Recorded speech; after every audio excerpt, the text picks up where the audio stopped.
మోందా తుఫాన్ రైతులను నిండా ముంచింది. తెలుగు రాష్ట్రాల్లో లక్షల ఎకరాల్లో పంటలకు నష్టం వాటిల్లింది. ఏపీ తీర ప్రాంత జిల్లాల్లో కూడా అరటి తోటలు దెబ్బతిన్నాయి. ఇక తెలంగాణ పైన కూడా తీవ్రంగా మోందా దెబ్బపడింది.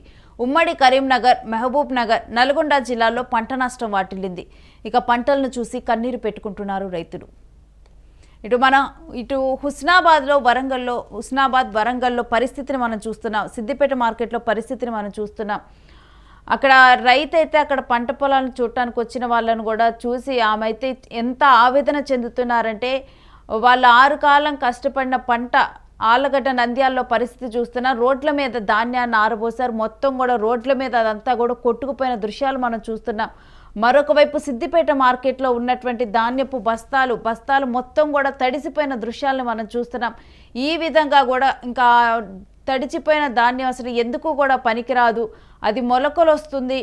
ఇక రైతులైతే 6 కాలం ఇంకా వరంగల్, నాగర్ కర్నూలు పరిస్థితి చూస్తున్నారు. రైతు ఏడుస్తున్నారు కూడా. ఆ దృశ్యాలు మనం చూస్తున్నాం. వాడు శనగ పంట లాగా మనకు అర్థమవుతుంది. అది ఆ పంట వేసినటువంటి రైతు తను తల పట్టుకొని కూడా ఏడుస్తున్నారు. అంత పెట్టుబడి పెట్టారు, ఆ పెట్టుబడి అంతా కూడా వృధా అయిపోయింది. తాము పడిన కష్టం అంతా కూడా దేనికి పనికి రాకుండా పోయినట్టు కూడా రైతులు కంటతడి పెట్టుకుంటున్నారు. నాగర్ కర్నూలు పరిస్థితి మనం చూస్తున్నాం. రైతు కంటతడి పెట్టుకుంటూ కూడా వెనక్కి పడిపోతున్న దృశ్యాలు.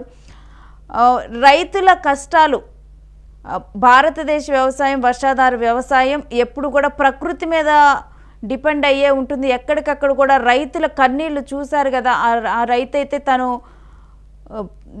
ఆరబోసినటువంటి ధాన్యం మొత్తం కూడా నీళ్ళలో కొట్టుకుపోతే నీళ్ళల్లో ఉన్న ఆ ధాన్యాన్ని తీస్తూ కూడా తను అక్కడికి వచ్చిన వాళ్ళు పట్టుకొని కూడా ఏడుస్తూ కూడా ఎంత దాని మీద కష్టపడ్డారు, ఎంత ఇన్వెస్ట్ చేశారు ఏంటి అనేది కూడా చెప్తూ ఆ నీళ్ళల్లో ఎందుకు పనికిరాని ఆ ధాన్యం మొత్తాన్ని కూడా ఏరుకుంటూ తను ఏడుస్తూ ఉంది. అసలు ఏదో ఒక విధంగా కూడా రైతులను ఆదుకోవాలంటూ కూడా వాళ్ళు కోరుతూ ఉన్నారు. మోందా తుఫాను ఇటు తెలుగు రాష్ట్రాల్లో రైతుల మీద అయితే తీవ్ర దెబ్బ కొట్టింది. వారు ఇంతకాలం కూడా కష్టపడి పెట్టిన పెట్టుబడి నీళ్ల పాలైపోయింది.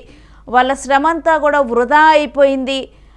ఒకవైపు ఇటు ఏపీలో కూడా డిప్యూటీ సీఎం పవన్ కళ్యాణ్ అవనిగడ్డ ప్రాంతాలకు వెళ్ళి అక్కడ ఉన్న పంట పొలాలను ఆయన పరిశీలించారు. ఇక తీరని ఎఫెక్ట్ ఇటు తెలంగాణలో కూడా గత 2 రోజులుగా కూడా మోందా తుఫాను తర్వాత వర్షాలు పడ్డాయి. ఇంకా ఆ వర్షాలతో కూడా మహబూబ్ నగర్, నల్గొండ, ఖమ్మం వీటన్నిటిలో కూడా భారీగా కూడా వర్షాలు పడ్డాయి. ఇక చూస్తున్నాం కదా, రైతులు కంటతడి పెట్టుకుంటున్నారు. వారు వేల రూపాయల పెట్టుబడి కూడా నీళ్ల పాలైపోయిందంటూ కూడా వారు తీవ్రంగా కూడా ఆవేదన వ్యక్తం చేస్తున్నారు. మనం చూస్తూ ఉన్నాం కదా, రైతులు ఎంత ఇబ్బంది పడ్డారంటే సడన్గా కూడా మోందా ఎఫెక్ట్ మనకి తెలంగాణలో పడింది. ముందుగా కూడా తెలంగాణలో అంచనా వేయలేదు. ఇక ఒక్కసారిగా కూడా రోడ్ల మీద ఆరబోసిన ధాన్యం మొత్తం కూడా నీళ్లకు కొట్టుకుపోతే అక్కడ ఉన్నటువంటి రోడ్ల పక్కన ఆళ్ళగడ్డలో, నంద్యాలలో పరిస్థితి మనం చూస్తున్నాం. రోడ్ల పక్కన ఉన్నటువంటి ఇంకా ధాన్యాన్ని ఏదైతే చెట్ల కిందకి వాటి కిందకి కాలువలోకి వెళ్ళిపోయిన ధాన్యం మొత్తం కూడా ఏరుకుంటూ రోడ్డు మీద కనుక్కుంటూ ఉన్నారు. ఆ ధాన్యం అసలు అంతగా తడిసిపోయిందంటే తడిసి ముద్దయిపోయింది. మొత్తం కూడా కాలువల్లో కొట్టుకుపోయింది. అసలు ఆ రైతుల పరిస్థితి వర్ణనాతీతం. అసలు చెప్పలేని బాధ, దుఃఖంతో కూడా ఆ రైతులు ఉన్నారు.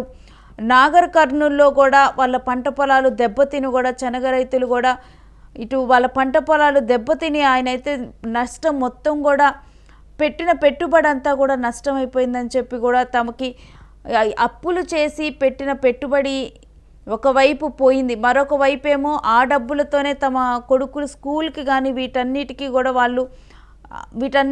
వాళ్ళు డబ్బులు కట్టాల్సి ఉంది. ఇవన్నీ కూడా అరువు తెచ్చుకొని ఆ పొలాలకి మందు కొనటానికి కూడా రైతులు ముందుకు అరువులు తెచ్చుకొని మందులు కొంటారు. అలాంటిది వెనకాల చూస్తూ ఉన్నాం. ఒక రైతు కంటతడి పెట్టుకుంటూ కూడా ఆ రైతు కూడా కళ్ళు తుడుచుకుంటూ వెళ్తున్న దృశ్యాలు. ఇంకొక రైతు అయితే ఏకంగా కూడా ఇంకా అక్కడే పంట భూమిలోనే తను ఏడుస్తూ కూడా కుప్పగూలిపోతున్న దృశ్యాలు మనం చూస్తున్నాము. ఇంకా వాళ్ళు రోడ్ల మీద ఆరబోసిన ధాన్యం మొత్తం కూడా కాలువలోకి వెళ్తే ఇంకా ఆ ధాన్యాన్ని వదులుకోలేక వాళ్ళు సంవత్సర కాలం పడిన కష్టం ఆ ధాన్యం. ఇంకా ఆ ధాన్యాన్ని వాళ్ళు వదులుకోలేక ఏమీ చేయలేక ఆ ధాన్యాన్ని కనీసం కళ్ళారా చూసుకుందామని చెప్పైనా కానీ ఆ ధాన్యం ఎలా అయినా దాని నుంచి ఆ నీటి నుంచి బయటికి తీసినా కానీ అది పనికిరాదు. అయినప్పటికీ కూడా ఇక దాంట్లో ఉన్న ధాన్యాన్ని బయటికి తీస్తూ ఉన్నారు. కనీసం తడిసిన వరిని కొంటారు అని చెప్పి, కానీ తడిచిన వరిని కొందామన్నా కానీ అసలు ఎన్ని క్వింటాలైంది ఏంటన్నది కూడా తెలియని పరిస్థితి. ఎందుకంటే ఆల్రెడీ కూడా నీళ్ళల్లో కొట్టుకుపోయింది ఆ ధాన్యం. ఆ ఉన్న ధాన్యాన్నైనా కనీసం తీద్దామని చెప్పి ఆ రైతు తీస్తుంది, తమను ఆదుకోవాలని చెప్పి అక్కడికి వచ్చిన అధికారుల కాళ్ళు పట్టుకుంటుంది. ఆ మహిళ తమ కష్టమంతా కూడా వృధా అయిపోయిందని చెప్పి కూడా భరించలేని దుఃఖంతో కూడా అధికారుల ముందర వాపోతూ ఉంది. అక్కడికి వచ్చినటువంటి అధికారులు ఈ విషయాన్ని చూసి అక్కడి నుంచి వెళ్ళిపోతూ ఉన్నారు. కానీ చూసేవారికి ఇది కేవలం ఒక పంట వృధానే, కానీ వాళ్ళకి జీవితమే ఫ్లిప్ అయిపోతుంది. దానికోసం వాళ్ళు చేసిన అప్పులు కానీ ఇవన్నీ కూడా తీరకుండానే ఉంటాయి. మరొక పంట వచ్చిన తర్వాత ఇద్దామంటే అప్పుడు కూడా వాళ్ళు చెప్పలేని పరిస్థితి. ఇంకా మనందరికీ కూడా రైతుల పరిస్థితి తెలిసిందే. రైతులు వ్యవసాయాన్ని నమ్ముకున్న ఏ రైతు కూడా బాగుపడలేదు. ఎందుకంటే వాళ్ళకి గిట్టుబాటు ధరలు రావు, వచ్చినా కానీ వేలల్లోనే లాభం. మహా అయితే వాళ్ళు లక్షల్లో పెట్టుబడి పెడితే వేలల్లో లాభం అనేది ఉంటుంది. సంవత్సరం మొత్తం కష్టపడితే కనుక ఆ పంట పొలం మీద ఒక 5,000, 10,000 ఇంతే వాళ్ళ లాభాలు ఉండేది. దాంట్లో వాళ్ళ అప్పులు ఎలా తీర్చుకుంటారు, వాళ్ళు ఎలా తింటారు, వాళ్ళ పిల్లల జీవితాల కోసం చదువులు ఎలా చెప్పించగలుగుతారు, ఇవన్నీ కూడా ఆవేదనతోనైతే రైతు ఆవేదన అనేది కూడా తెలుగు రాష్ట్రాల్లో ఇప్పుడు చెప్పటానికి కూడా వీలు లేనిదిగా మారిపోయింది. రైతులు చూస్తూ ఉన్నాం కదా, చూస్తూ ఉన్న వారికి అసలు గుండె తరుక్కుపోతూ ఉంది. సంవత్సర కాల కష్టం అంతా కూడా ఈ మోందా తుఫానుతో 2 రోజుల్లోనే నీళ్ల పాలైపోయింది. ఈ బాధను ఒకవైపు అధికారులను, మరోవైపు ప్రభుత్వ నాయకులను కూడా వాళ్ళు రైతులని ఆదుకోవాలి, ఈ పంట నష్టాన్ని అంచనా వేసి వాళ్ళ పెట్టుబడి కానీ వాళ్ళకి ఇప్పుడు తడిచిన ధాన్యాన్ని కానీ కొనుగోలు చేయాలంటూ కూడా ఇప్పుడు వారు కోరుతూ ఉన్నారు. తెలంగాణ మీద తీవ్ర ఎఫెక్ట్ పడింది. సిద్దిపేట, హుస్నాబాద్ వీటన్నిటిలో కూడా పరిస్థితులను మనం యూటీవీలో కళ్ళకు కట్టినట్లుగా కూడా రైతు దుస్థితి ఎలా ఉంది అనేది కూడా మనం చూస్తూ ఉన్నాం. మోందా తుఫాన్ రైతుని నిండా ముంచింది.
అమ్మ నువ్వు ఏడు వరకు కరెక్ట్ మేడం సాయం చేస్తే